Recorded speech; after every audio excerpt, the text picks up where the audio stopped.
Hello everyone, how are you doing? This is Amanda Santos from the channel Amanda Santos BR. If you're new here, welcome. I'm a Brazilian living in the Canary Islands, and I love sharing my adventures with you. Today, I want to take you to discover a magical place full of paradisiacal landscapes, the island of Lobos. This little gem is located north of Fuerteventura, and I had the pleasure of exploring the island from south to north before reaching this enchanting place. My journey began in the village of La Pared, where I started driving along the road, enjoying the breathtaking landscapes until I arrived in Coralejo. It was there that I took the boat to cross over to the island of Lobos. Get ready to discover a hidden paradise with crystal clear waters, amazing trails, and a peaceful atmosphere that feels like it came straight out of a dream. Come with me on this journey. When I left La Pared, the weather was a bit unusual for Fuerteventura. A light rain was falling, making the scenery even more special. The drive to the port of Coralejo took about an hour and a half, but the stunning landscapes along the way made the time fly. Sometimes I felt like I was on another planet, with arid terrains, volcanic formations, and unique colors. Other times, I passed through magical little villages that looked like they were straight out of a storybook. It was a wonderful experience that made the journey as incredible as the destination. Fuerteventura is the second largest island in the Canary archipelago and a true paradise for nature and tranquility lovers. With dry, sunny weather all year round, the island is famous for its vast stretches of golden sandy beaches and crystal clear waters. It's a perfect destination for relaxing, practicing water sports like surfing and kite surfing, or simply exploring unique landscapes formed by dormant volcanoes and impressive dunes. In the southern part of the island lies the Jandia Peninsula, a protected natural area that is home to some of the most spectacular beaches, like Playa de Cofete. The region also hosts small villages, such as Morro Hable, which combine traditional charm with good infrastructure for visitors. Additionally, the local wildlife is delightful, especially the wild goats that can be seen grazing freely and are a symbol of Fuerteventura.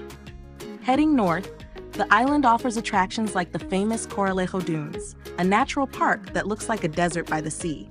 It's here where you'll find Coralejo, a lively town with bars, restaurants, and the port where boats depart for the island of Lobos. Northern Fuerteventura is known for its livelier atmosphere, contrasting with the tranquility of the south, making it ideal for those looking for a balance between relaxation and fun. Culturally, Fuerteventura does not disappoint either. The island has historical roots that date back to the Majos, the Aboriginal people who were its first inhabitants. You can learn more about this heritage by visiting historical sites like Bethencuria, the old capital, which preserves churches and colonial buildings. Additionally, the local gastronomy is a highlight, featuring traditional dishes like papas arrugadas with mojo sauce and award-winning goat cheeses, which are an absolute must-try.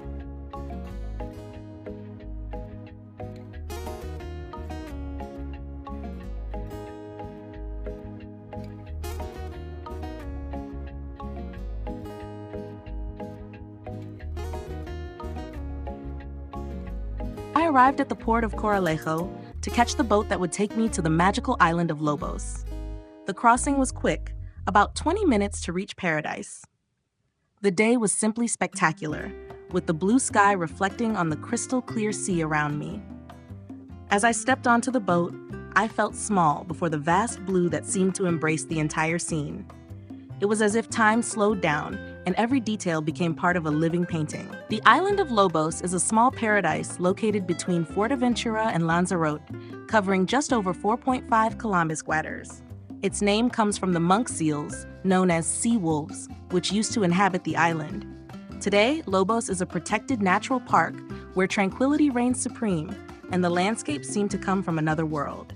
The absence of modern constructions preserves the wild essence of the place, making every visit a unique and unforgettable experience. One of the island's main attractions is the richness of its trails. There's a primary route that leads to the highest point, Montaña La Caldera, an extinct volcano standing 127 meters tall. From there, you can enjoy a breathtaking panoramic view, with Lanzarote on one side and Fuerteventura on the other. For sea lovers, Lobos beaches are a spectacle in themselves, especially La Concha, with its crystal clear waters and shades ranging from turquoise blue to emerald green. Beyond its natural beauty, Lobos also has a rich history.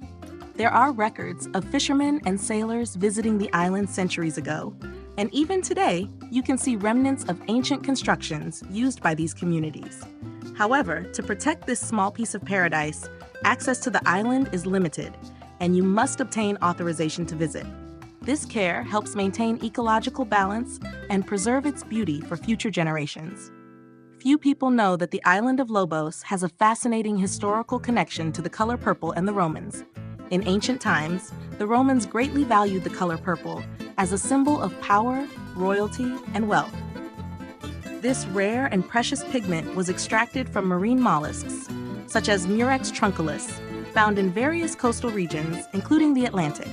Its production was labor-intensive, requiring large quantities of mollusks to yield small portions of pigment, making it extremely expensive. Archaeological excavations on the island of Lobos have revealed remnants of ancient Roman facilities, including tanks that may have been used for extracting the purple pigment.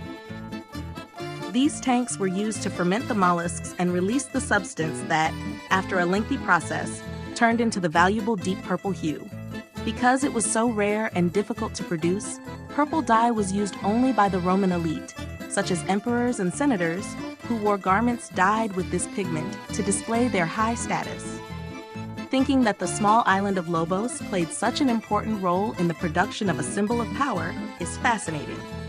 Today, as you walk its trails and admire its natural landscapes, it's incredible to imagine that this paradisiacal spot was once a strategic point in Roman history.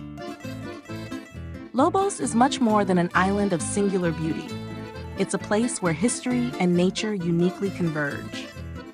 As a trained textile technician, I ran my own business in Brazil and worked for many years in clothing production, which fostered my passion for handicrafts. I love learning about and visiting places where the history of textile production intersects with local culture. Being on the island of Lobos and feeling this unique energy with so many hidden stories and landscapes that seem to carry secrets from the past was an experience that deeply connected me to the place. I loved every detail of this day.